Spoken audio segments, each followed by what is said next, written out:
The execution was scheduled for dawn.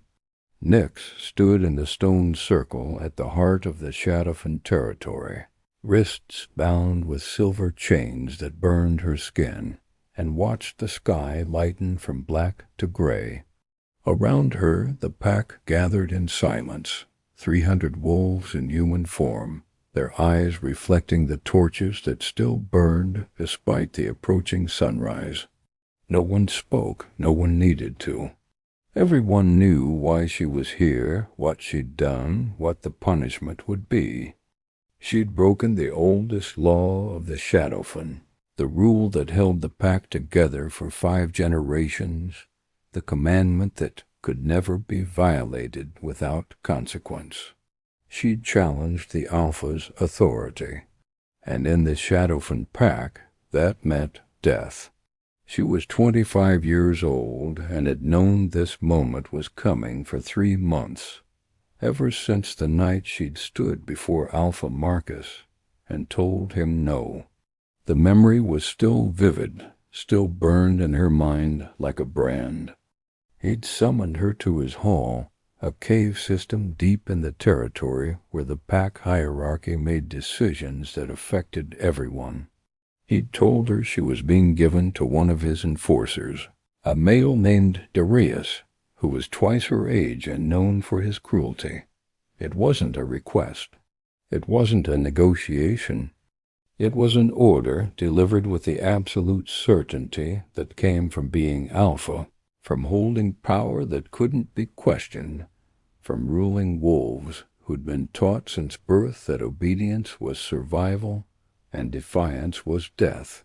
Nyx had looked at Marcus, at his scarred face and cold eyes, at the authority radiating from him like heat from a fire, and she'd said the word that sealed her fate. No, just that. 1 syllable. But it was enough. The hall had fallen silent, everyone staring at her like she'd grown a second head or started speaking in tongues. No one said no to the Alpha. No one defied direct orders. It simply wasn't done, hadn't been done in living memory, was so far outside acceptable behavior that most pack members couldn't even conceive of it as a possibility. Marcus had stared at her for a long moment, his expression unreadable. Then he'd smiled, a cold thing with no humor in it. You understand what you've just done? You understand what saying no to your Alpha means? Nyx had understood perfectly, but she'd also understood that being given to Darius meant a life of brutality and degradation, meant losing whatever small autonomy she'd managed to preserve, meant becoming property in the most literal sense. She'd chosen death over that fate, chosen execution over submission, and she'd had 3 months to consider whether that choice was courage or cowardice, wisdom or foolishness, the right decision or the worst mistake she'd ever made. The Shadowfen weren't shapeshifters, not in the literal sense. They didn't transform from human to wolf or back again. They were something older, something that existed in a state between the 2 forms, carrying aspects of both simultaneously. In their natural state, they looked human, but moved with predatory grace that was distinctly lupine, had eyes that reflected light the way wolves' eyes did, possessed strength and senses far beyond normal human capacity. They were a people unto themselves, separate from both humanity and the animal kingdom, living by laws that predated civilization and would outlast whatever kingdoms currently claimed the lands around their territory. The Shadowfen territory was vast, covering hundreds of square miles of dense forest in the northern reaches, beyond where human settlements felt comfortable extending. They lived in small villages scattered throughout the trees, connected by paths only pack members could find, governed by a hierarchy as old as the pack itself.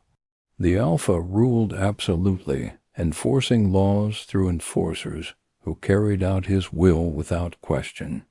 Below them were the hunters, the builders, the healers, each with their role, each with their place.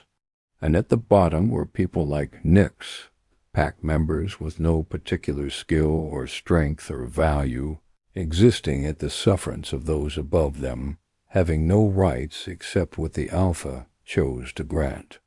Nix had been born to a pair of hunters who died when she was 12, killed in a territorial dispute with a neighboring pack. She'd been raised after that by the pack collectively, passed between families who saw her as an obligation rather than a blessing. She'd learned early to make herself useful, to stay quiet, to never draw attention that might make someone decide she was more trouble than she was worth. She'd learned to read and write in secret, stealing books from the Alpha's library, teaching herself by lamplight in whatever corner she could hide in. She'd learned tracking and foraging and survival skills by watching others, by copying what they did, by making herself knowledgeable enough to be valuable, but not so skilled that anyone would see her as competition. And she'd learned the most important lesson of all. In the Shadowfen pack, you survived by being invisible, by following orders without question, by accepting your place in the hierarchy and never, ever challenging those above you. She'd followed that lesson for 13 years, had kept her head down and her mouth shut, and her thoughts to herself, until Marcus had tried to give her to Darius, until she'd been faced with a choice between invisible survival and visible death. And she'd chosen death, because some things were worse than dying. The pack was still gathering, filing into the stone circle in order of rank. The enforcers came first, 10 males who carried out Marcus's orders with brutal efficiency. Then the hunters, both male and female, the ones who kept the pack fed and protected. Then the builders, the healers, the teachers, all the specialized roles that made the pack function. And finally the ones like her, the orphans and the weak and the unremarkable, standing at the back of the circle, forbidden from speaking or meeting anyone's eyes. Marcus arrived as the sun broke the horizon, accompanied by his inner circle.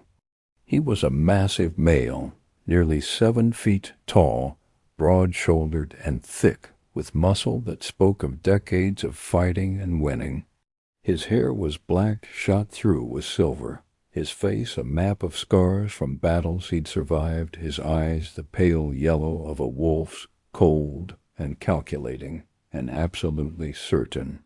He wore simple clothes, leather and fur, nothing that marked his rank, because he didn't need markers. Everyone knew who he was, what he could do to anyone who displeased him. He stood at the circle's center, where Nix would be brought for execution, and surveyed his pack with the expression of someone taking inventory. His gaze passed over her without pausing, without acknowledgment, as if she were already dead and therefore not worth noticing. One of the enforcers, a male named Garrett, who'd always enjoyed being cruel, stepped forward and grabbed her chains, dragging her toward the center.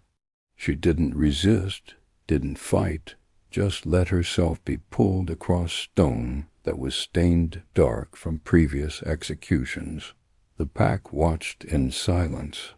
This was meant to be a lesson, Nix knew. A reminder of what happened to those who defied the Alpha, who thought they could say no, who believed they had autonomy that extended beyond what their leaders permitted.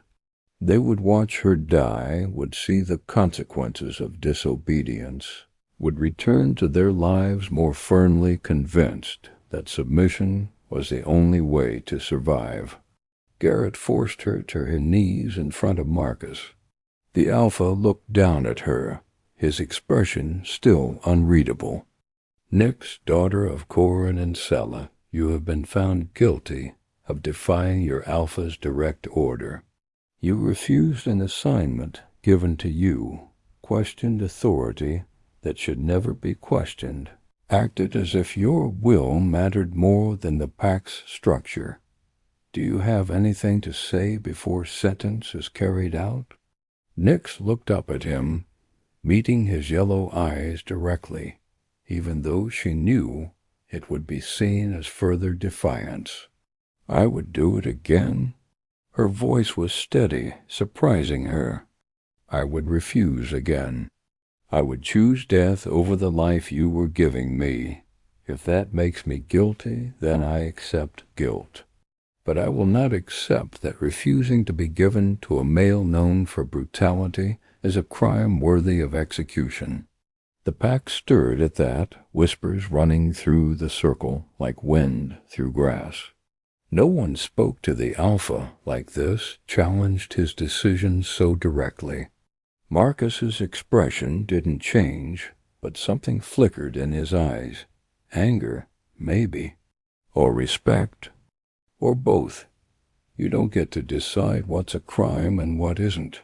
That's my role, my responsibility, my burden. And when you defy me, you don't just defy one male. You defy 5 generations of law that have kept this pack alive and strong. Then your law is wrong.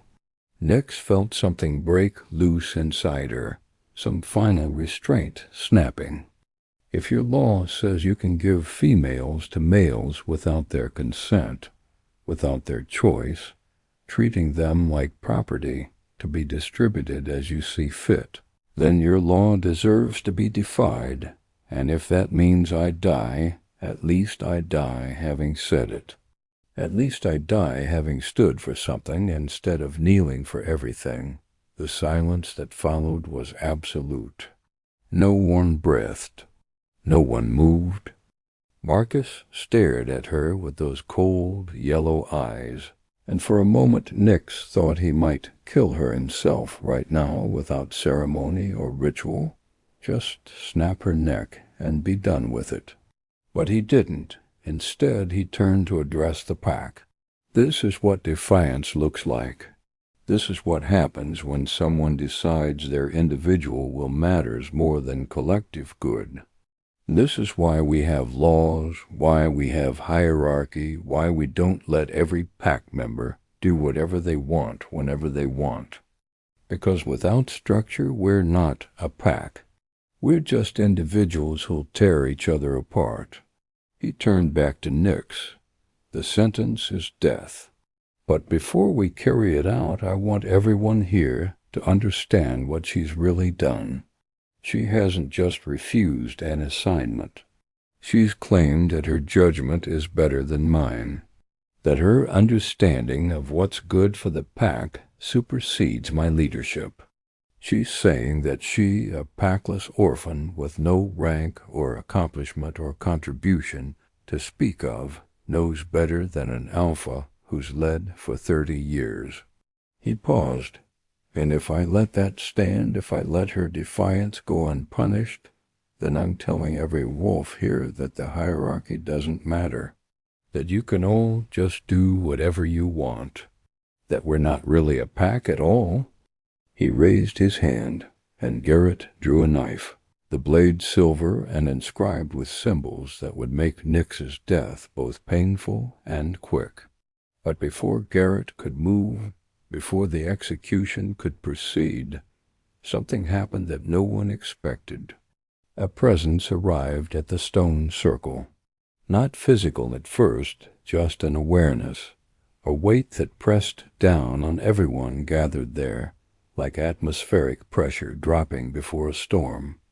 The pack felt it simultaneously, all 300 wolves suddenly alert, suddenly tense, suddenly very aware that something had changed in their territory, something huge, something that commanded attention without speaking a word. Then he appeared, not walking from the forest, not emerging from the paths that led to the stone circle, just appearing as if he'd been there all along, and everyone had simply failed to notice until this moment. He was enormous, standing well over 7 feet tall, with shoulders so broad he looked like he could carry the weight of the entire pack without straining. His hair was white, not the white of age, but the white of winter and snow and cold that killed, falling past his shoulders in a mane that moved despite the absence of wind. His eyes were silver, not yellow like normal shadowfen, but true silver that reflected light like polished metal. And around him, visible even to those with the weakest senses, was power. Pure, absolute, undeniable power that made Marcus's authority look like a candle next to a bonfire. The pack recognized him immediately, even though none of them had seen him in person.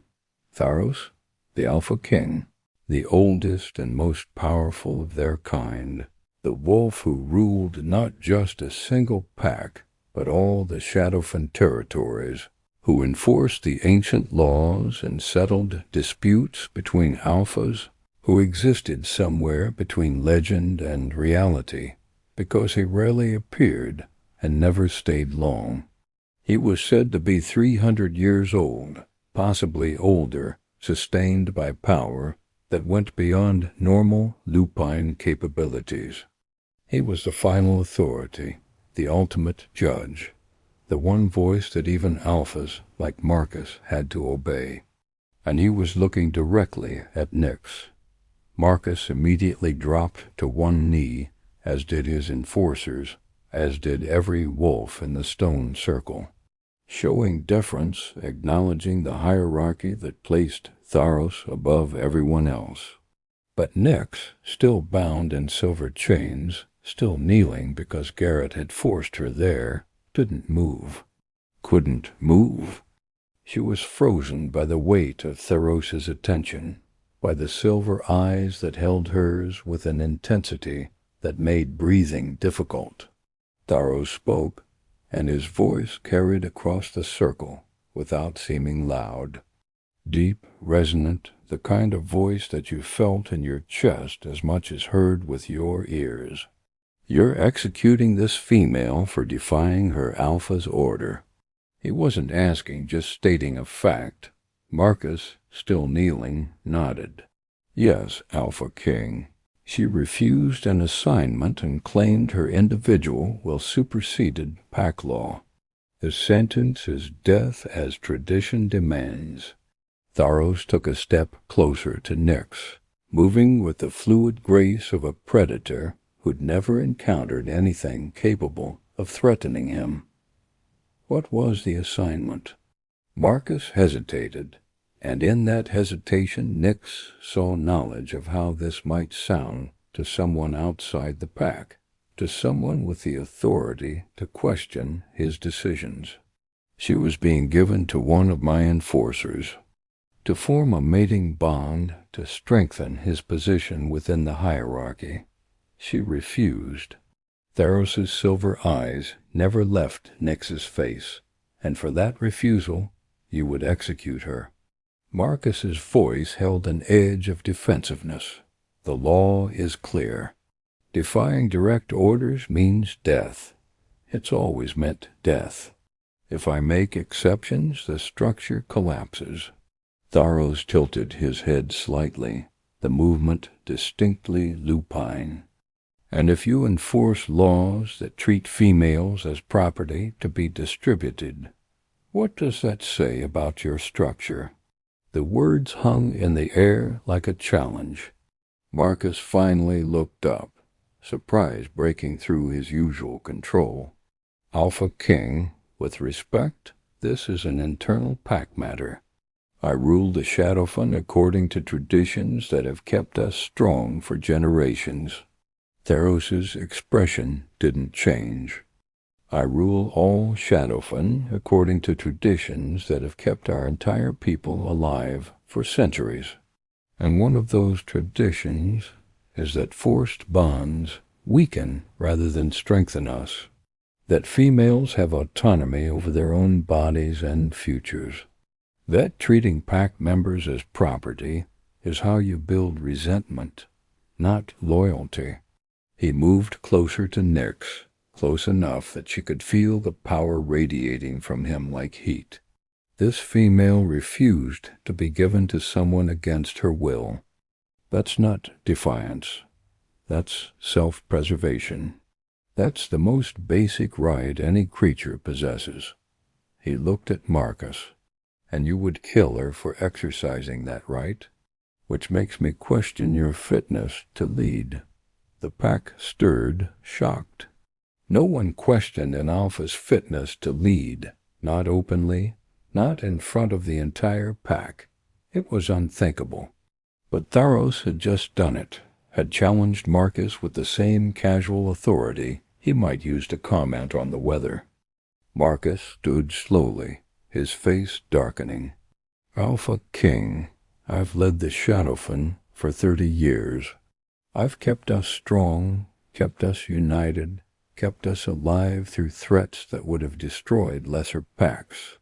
And I've done it by maintaining discipline, by ensuring that every wolf knows their place and accepts it.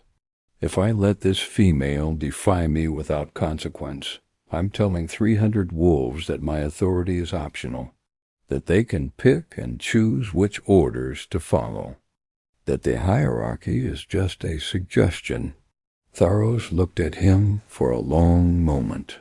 Then his gaze swept across the assembled pack. How many of you would choose to be here if given the option? How many stay because you value the pack versus how many stay because you fear the consequences of leaving? Silence. No one dared answer. How many of you have gifts or strengths that go unused because they don't fit into the rigid structure your alpha enforces? How many have ideas or insights that could strengthen the pack, but never share them because speaking up means punishment? More silence, but Nyx could see wolves shifting uncomfortably, could see recognition in eyes that had learned not to show emotion. Tharos turned back to Marcus. You've built a pack based on fear and absolute obedience. That works until it doesn't, until the fear becomes greater than the benefits of staying, until your most valuable members start leaving or dying or simply giving up. He gestured to Nyx. This female chose death over submission. That should tell you something about what you're building here. Marcus's hands clenched into fists. What would you have me do? Let every wolf question every order? Turn every decision into a debate? We'd collapse within a month. Tharos shook his head slowly. I would have you build a pack where orders don't need to be blindly followed because wolves trust that you're making good decisions, where structure exists not through fear, but through mutual respect, where females aren't given away like property, and males aren't forced into positions of cruelty to maintain their rank. He paused. But that would require you to see your pack members as individuals rather than pieces to be moved around a board.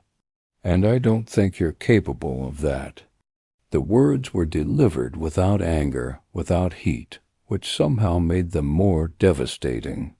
Marcus looked like he'd been struck. 30 years. I've given this pack 30 years. And you're going to stand here and tell me I've done it wrong? I'm telling you that 30 years of mistakes don't become right just because they lasted a long time. Tharos moved to stand directly between Marcus and Nyx. This execution will not proceed. This female is under my protection as of this moment.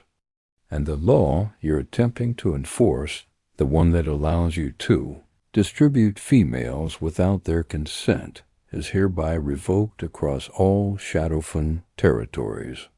Any alpha who continues the practice will answer to me directly.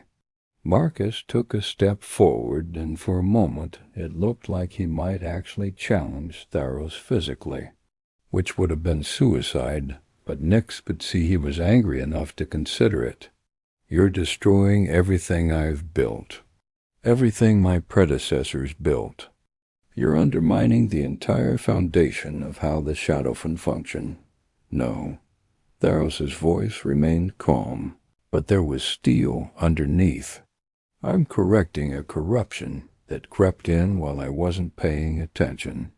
I'm reminding you of what we actually are, what we're supposed to be. We're not humans playing at being civilized. We're not animals operating on pure instinct. We're something between, something that should be taking the best of both natures and leaving the worst behind. And forcing females into bonds against their will? That's taking the worst of humanity's history and calling it tradition." He turned to Nyx, and she saw something in his silver eyes that she couldn't interpret. Recognition, maybe, or acknowledgement, or something else that didn't have a name. "Stand up." She struggled to her feet, the silver chains making it difficult. Tharos reached out and touched them, and they fell away like they were made of paper rather than metal that burned skin. "Your chains are removed. You are free of this pack's judgment, and more than that, you are claimed." The word hung in the air, heavy with meaning Nyx didn't fully understand. Claimed was a term used in only one context among the Shadowfen, when an alpha took a Luna, a mate who would share his authority and help lead the pack. But that couldn't be what Tharos meant. He was the Alpha King, ruler of all territories, and she was nobody, a packless orphan with no rank or accomplishments. The idea that he would claim her was impossible, absurd, made no sense. But he'd said it, in front of 300 witnesses, and among the Shadowfen, words spoken publicly carried the weight of law. Marcus stared at Tharos like he'd gone mad. "You're claiming her? As what? She's nobody. She has no rank, no power, no lineage worth speaking of. Why would you?" Tharos cut him off with a gesture. "Because she defied authority that deserved to be defied. Because she chose death over submission to cruelty. Because in 300 years of watching alphas rule, I've learned that the best leaders aren't the ones who demand obedience, but the ones who inspire loyalty. And this female has shown more leadership in one act of defiance than you've shown in 30 years of commanding fear." He looked at Nyx again, and this time she definitely saw recognition in his silver eyes. "Also, because I can see what you can't, what she is underneath the role your pack has forced her into, what she could become if given the chance to develop without being crushed by hierarchy and fear." He turned back to Marcus. "You wanted to execute her for refusing to be given away. I'm claiming her as mine, taking her from your pack entirely, and making her Luna of all Shadowfen territories, with authority that supersedes any alpha except me." The stone circle erupted. Not in sound, no one dared speak, but in movement, walls shifting and turning to look at each other in shock. Marcus looked like he might actually attack Tharos now. Consequences be damned. "You can't do this. You can't just take a member of my pack and elevate her above everyone who's actually earned their position. It's an insult to every wolf here who's worked and fought and bled to gain rank. Watch me." Tharos extended his hand to Nyx. "Come, we're leaving." She stared at his hand, at the choice he was offering. Leave with him, leave the only pack she'd ever known, leave behind everyone familiar even if they'd never truly accepted her. or refuse, assert her autonomy again. Say no to someone who just saved her life. But what kind of choice was that really? Go with Tharos or stay and die? Because Marcus would execute her the moment the Alpha King left. She took his hand. The world shifted. Not physically, not in any way she could point to and describe. But something fundamental changed the moment their hands connected.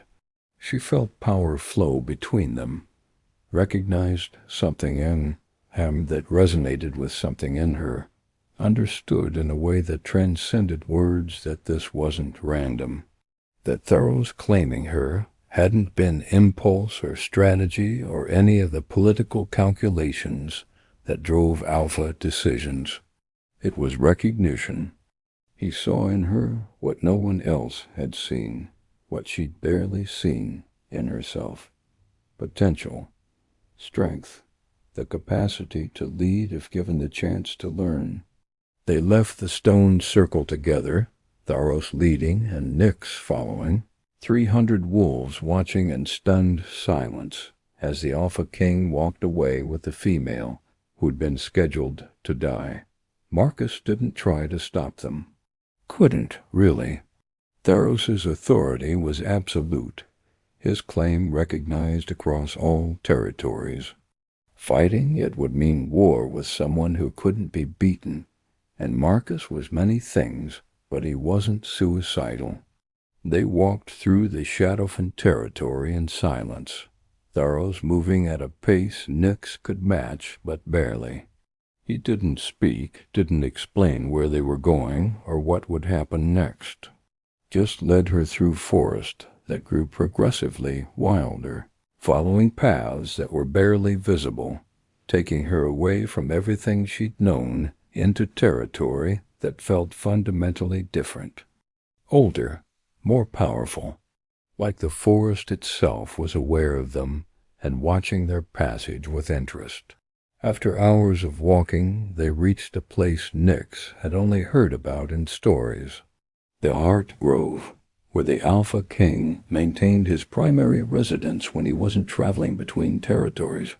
It was a clearing centered around a massive oak tree that had to be 1,000 years old, its trunk so wide that 10 wolves standing hand to hand couldn't encircle it. Around the tree were structures that looked like they'd grown from the forest, rather than been built walls of living wood, roofs of woven branches, spaces that flowed naturally from the landscape rather than being imposed on it. Tharos stopped at the clearing's edge and finally spoke. "This is where you'll live now, where you'll train to become what you're meant to be." He looked at her with those silver eyes. "I know you have questions. I know this doesn't make sense. I know you're terrified and confused and wondering if I've lost my mind. But I need you to trust me for now. Trust that I see something in you that you don't see in yourself yet. That the defiance you showed wasn't weakness, but incredible strength. That choosing death over submission is exactly the quality a Luna needs." Nyx found her voice, though it came out rough. "Why me? I'm nobody. I have no training, no experience, no qualifications for any kind of leadership. There are hundreds of females across the territories who would be better choices." Tharos shook his head. "There are hundreds of females who would follow orders without question, who would shape themselves to fit what they think a Luna should be. But that's not what the Shadowfen need. We need someone who'll question, who'll challenge, who'll say no when no needs to be said. Someone who understands what it means to have no power and therefore won't abuse power when they have it." He paused. "You've spent your entire life invisible, learning to survive at the bottom of a hierarchy that crushed anyone who stood out. But you still found the courage to defy an alpha to his face when it mattered. That's not nothing. That's everything." He gestured toward the structures. You'll have your own space, privacy, autonomy. No one will touch you without permission, command you without explanation, or treat you as anything less than equal to any other pack member here. And over the coming months, I'll teach you what you need to know. How to see the threads that hold packs together. How to identify toxic hierarchies versus healthy ones. How to lead through respect rather than fear. You'll learn everything I've learned in 300 years, compressed into whatever time we have. Nix felt overwhelmed, drowning in information and change and the impossibility of what was being offered. And if I fail, if I can't learn what you're trying to teach, if I'm not actually capable of being what you think I can be, then you fail. Tharos's expression was unreadable. But I don't think you will. I've watched thousands of wolves over the centuries, seen every type of leader and follower.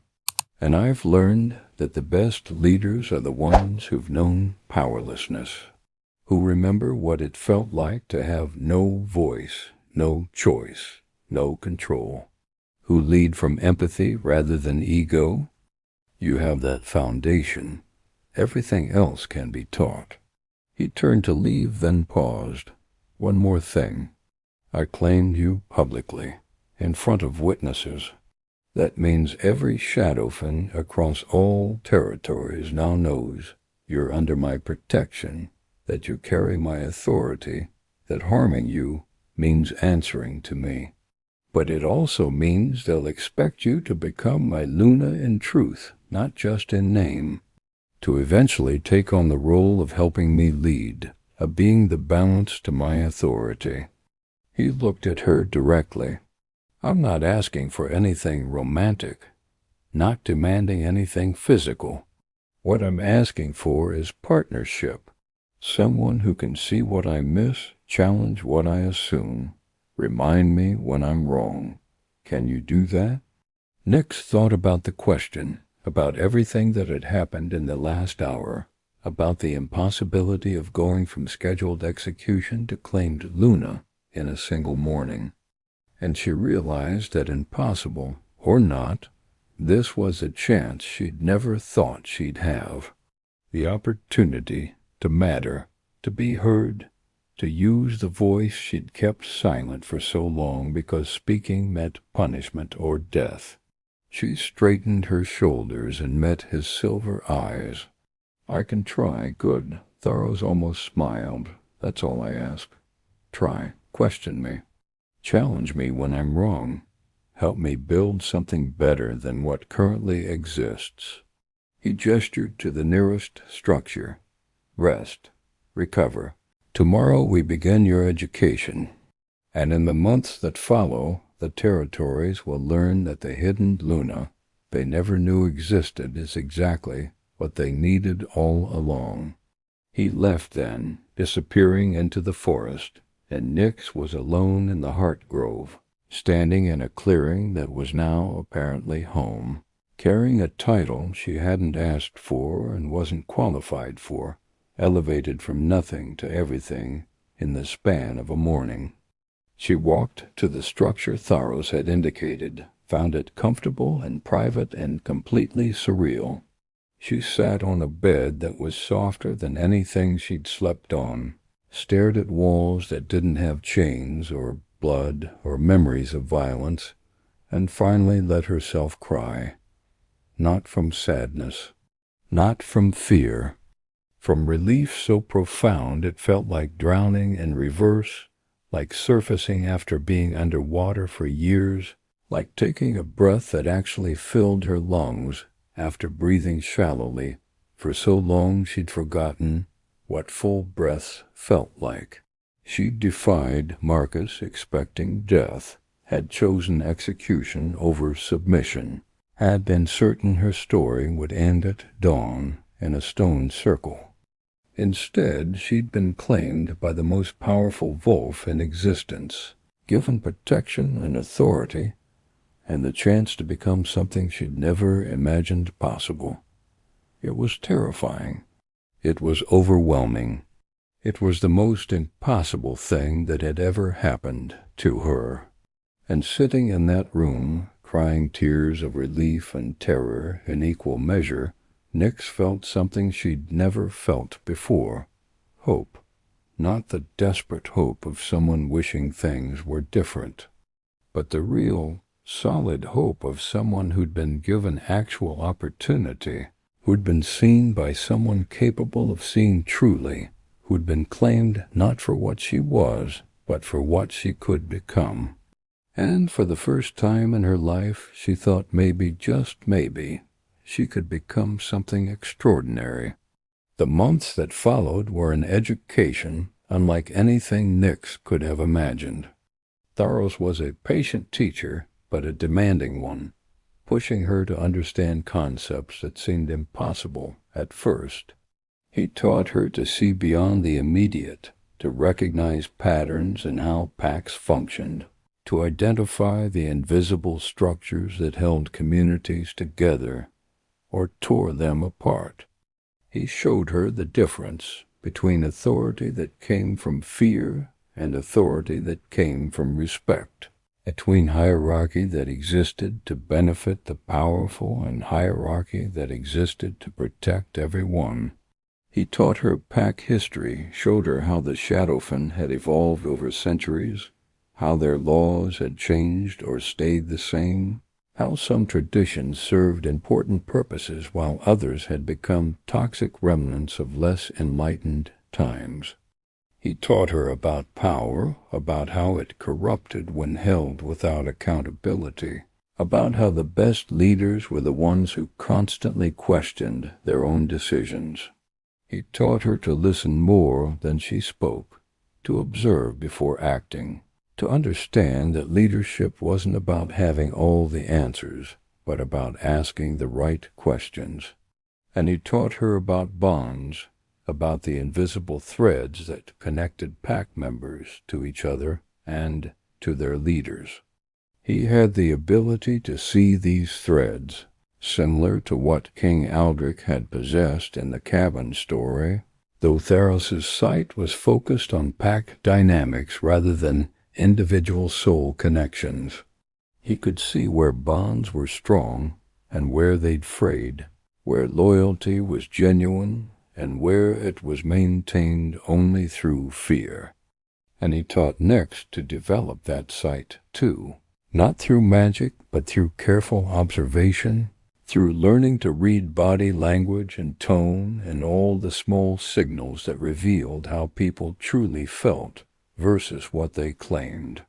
But the most important lesson he taught her was about defiance, about when to challenge and when to accept, about the difference between rebellion that served purpose and rebellion that was just reaction. You said no to Marcus because his order was wrong. That was good defiance, necessary defiance. But not every order deserves defiance. The key is learning to distinguish between authority that should be respected and authority that should be challenged. They spent hours discussing this, walking through the heart grove while Tharos posed hypothetical situations, and Nyx had to decide how she would respond. What if the order served the greater good but harmed individuals? What if challenging it would cause more damage than accepting it? What if the authority giving the order was generally trustworthy, but making a mistake in this instance? There were no easy answers, no simple formulas. Just the constant work of evaluating, questioning, deciding. Just the burden of leadership, which was choosing between imperfect options and living with the consequences. 6 months after her claiming, Tharos took her to visit other packs, to see how different alphas led and how their pack members responded. They visited packs that functioned like the Shadowfen, ruled through fear and rigid hierarchy, and Nyx saw the same hollow eyes she'd seen in her own pack. Members who obeyed but didn't trust, who survived but didn't thrive, who existed in constant anxiety about saying or doing something that would bring punishment. But they also visited packs that functioned differently, where alphas led through example rather than threat, where pack members contributed ideas and were heard, where hierarchy existed but wasn't suffocating. And Nix saw the difference, saw how wolves in those packs carried themselves with confidence, how they looked at their leaders with respect rather than fear, how they functioned as communities rather than just collections of individuals forced to coexist. She learned by observation and by doing. Tharos started sending her to mediate disputes between pack members, giving her real authority to make decisions that would be enforced. Start small, he told her. Minor conflicts that won't cause major damage if you make mistakes. Learn by doing, by failing, by figuring out what works and what doesn't. She mediated territorial disputes between neighboring packs, resolved conflicts over resources, helped families navigate internal problems.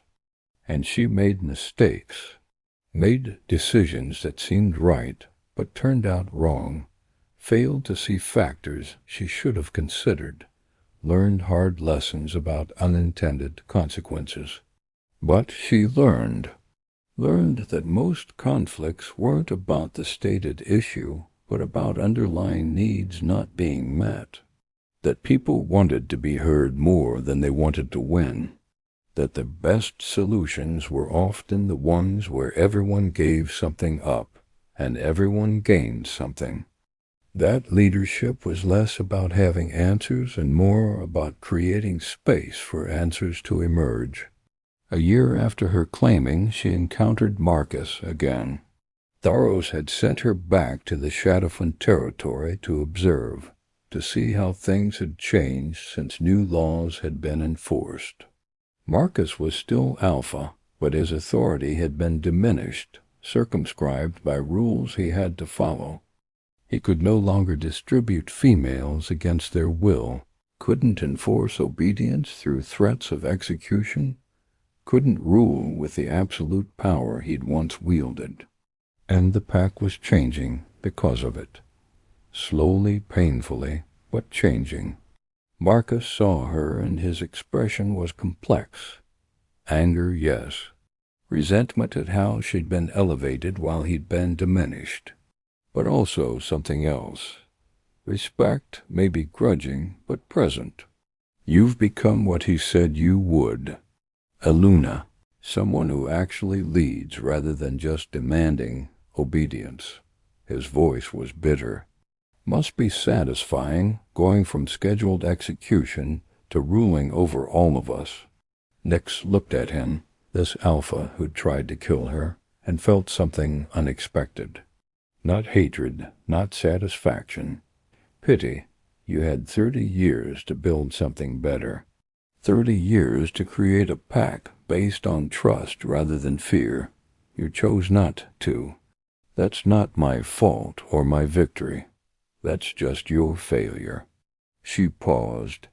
But it's not too late. You're still Alpha here. You still have the ability to change how you lead, to become someone your pack follows because they want to rather than because they're afraid not to. Marcus's jaw clenched. Easy for you to say. You've been training with the Alpha King for a year. You've been given authority without having to fight for it, without having to make the hard decisions that keep packs alive. You don't know what it cost to lead. Nix shook her head. I know exactly what it costs. I've watched Tharos make decisions that hurt people he cares about because they were necessary for the greater good. I've seen him carry burdens that would crush anyone else.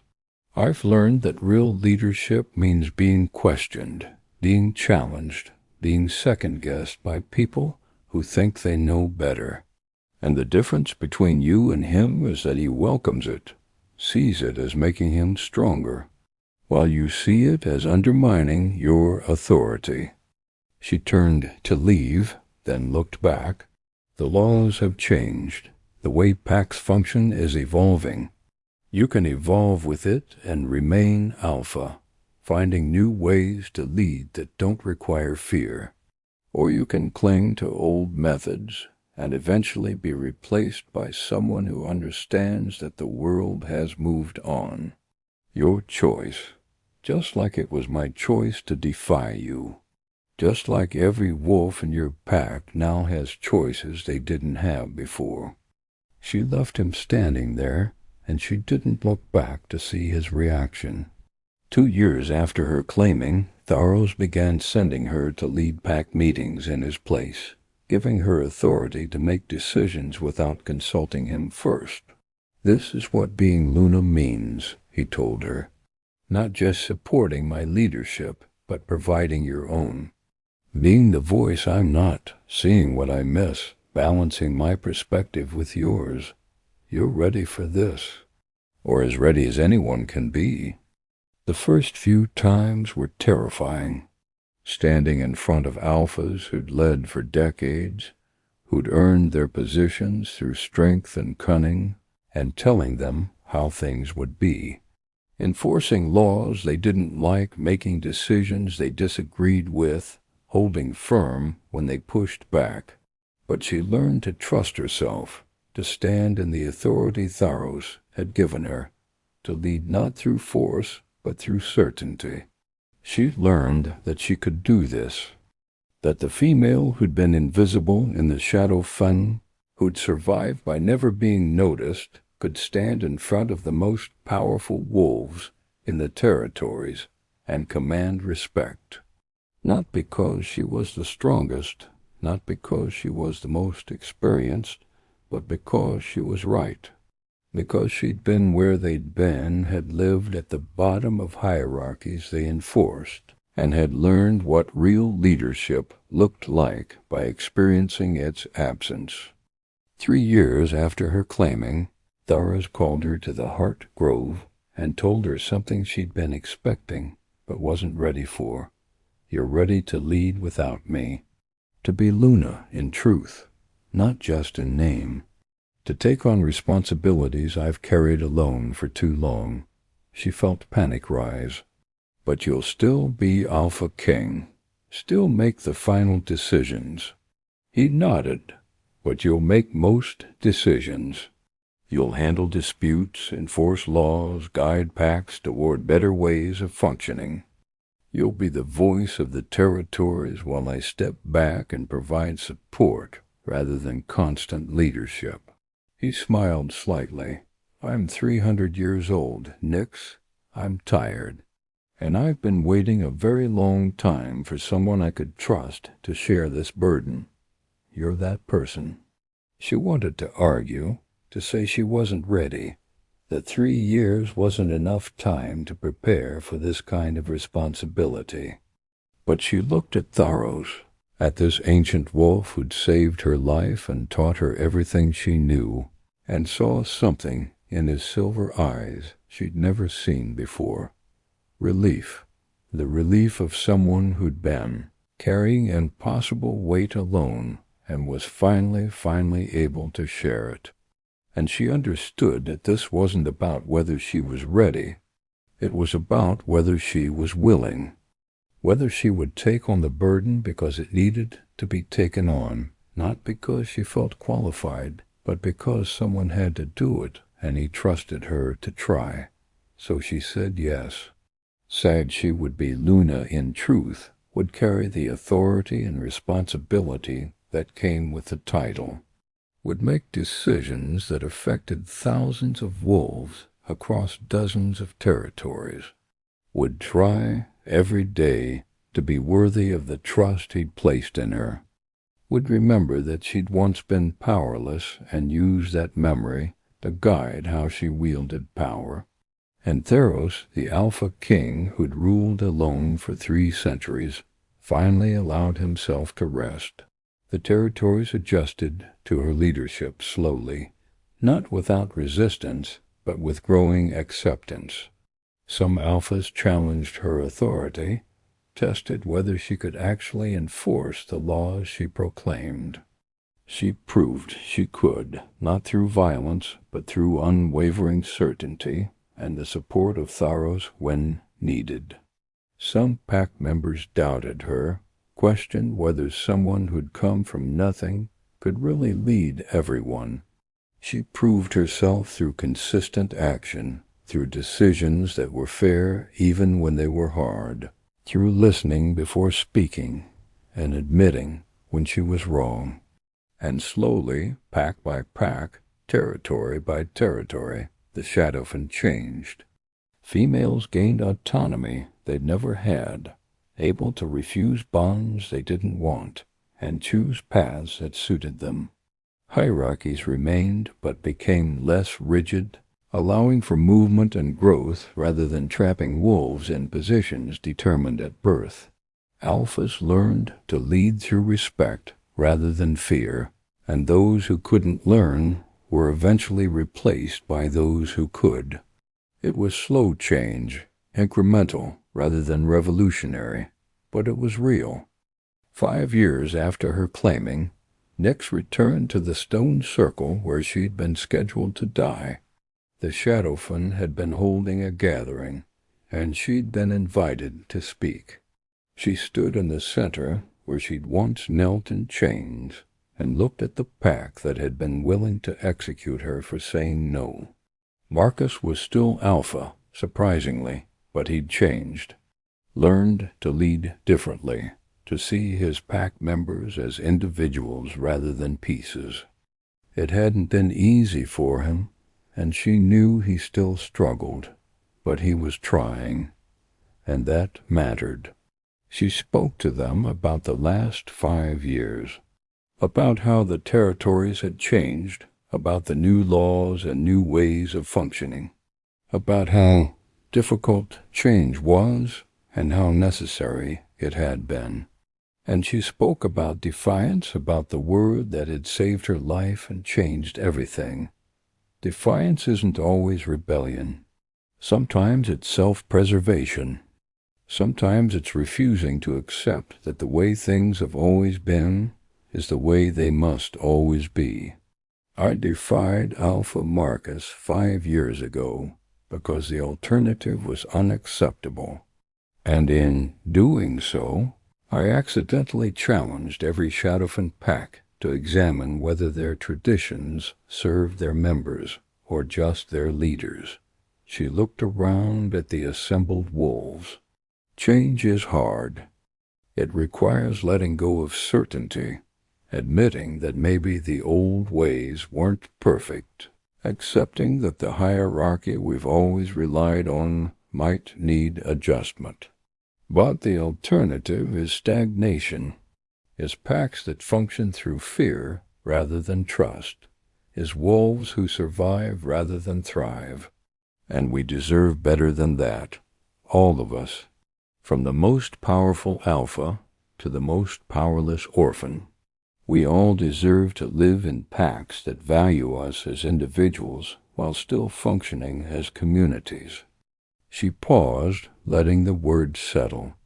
I was claimed silently that morning 5 years ago. The Alpha King didn't ask my permission, didn't explain his reasoning, just declared that I was his, and I followed him because the alternative was death. But over time, that claim became something else, became partnership, became mutual respect, became a relationship where I could question him, and he could question me, and we both became better leaders because of it. That's what I want for every pack, every alpha, every bond between leaders and followers. Not silent claiming based on authority alone, but conscious choosing based on trust and respect. The pack listened, some with acceptance, some with skepticism, but they listened. And when she finished speaking, when she left the stone circle and returned to the Heart Grove, she felt something settle inside her. She'd come full circle. From the stone circle where she'd been scheduled to die to the stone circle where she'd spoken as Luna. From having no voice to being heard by thousands. From being invisible to being seen by the one wolf who mattered most. Tharos was waiting for her at the Heart Grove, and he smiled when she arrived. You did well, better than I could have done. You spoke from experience I don't have, from understanding born of powerlessness I never experienced. That's what makes you essential. Not your strength or your authority or your title. Your history, your memory of being invisible, your refusal to let that history be repeated for others. Nyx sat beside him, both of them quiet for a long moment. Finally she asked the question she'd been holding for 5 years. Why me, really? I know what you said about defiance and courage, about needing someone who remembered powerlessness. But there were others who could have served that role. Others who defied alphas or challenged authority. Why me specifically?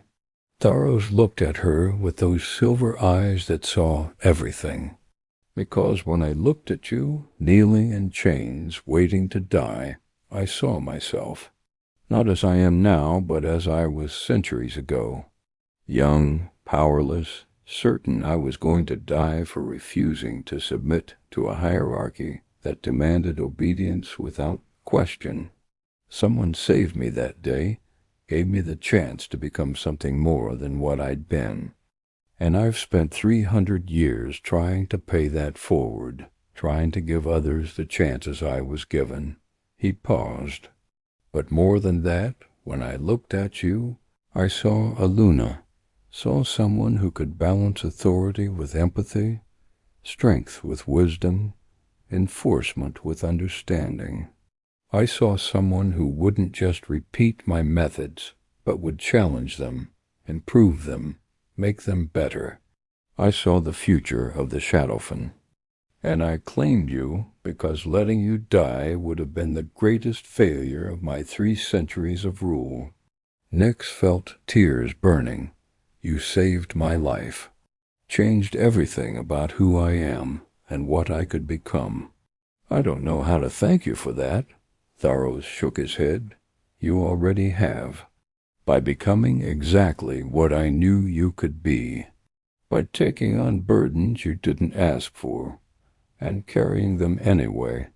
By questioning me when I'm wrong and supporting me when I'm right. By being the Luna the territories needed even when they didn't know they needed you. He stood slowly, his ancient body showing the weight of centuries. I'm going to sleep soon. Really sleep, the kind wolves like me eventually need after living too long. And when I do, the territories will be yours to lead. Fully, completely, without me as backup. Are you ready for that? She thought about the question honestly. Thought about everything she'd learned, everyone she'd helped, every decision she'd made well, and every mistake she'd learned from. And she realized that ready or not didn't matter. The work needed doing. The territories needed leading. And she was the one who'd been prepared for it, claimed for it, trained for it. So she stood beside him and met his silver eyes with certainty. I'm ready. Good. Tharos smiled, genuine warmth in the expression. Then lead well, hidden Luna who was claimed silently, and became exactly what was needed. Lead with the defiance that saved you and the wisdom you've gained. Lead remembering that you were once powerless, and using that memory to ensure no one else feels that powerlessness unnecessarily. Lead as only you can, balancing authority with empathy, enforcement with understanding. And know that I'm proud of what you've become, of what you'll continue to become long after I'm gone. They stood together in the Heart Grove, the Luna who'd been claimed silently, and the Alpha King who'd seen what no one else had seen. both understanding that the future of the Shadowfen was secure because power had finally been given to someone who remembered what it meant to have none. And in that moment, Nyx understood fully what being claimed had meant. Not ownership, not possession, but recognition. Being seen for what she truly was and given the chance to become even more. Being called silently to a purpose she'd never imagined and finding she was exactly suited for it. Being elevated not despite her history but because of it, her powerlessness becoming the foundation for wielding power responsibly. Every hidden soul carries a fire that breaks rules, awakens kings, and bends destiny.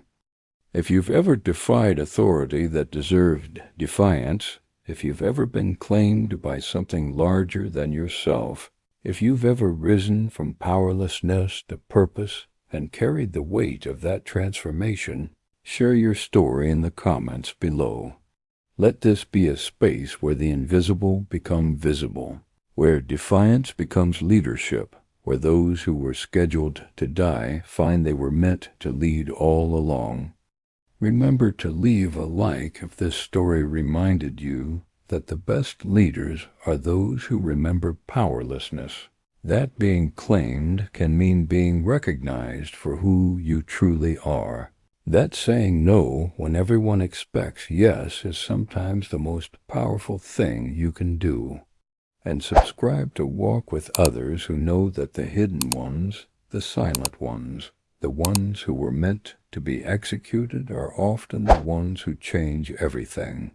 Until the next story, defy wisely. Lead justly. Remember that being claimed isn't about ownership, but recognition.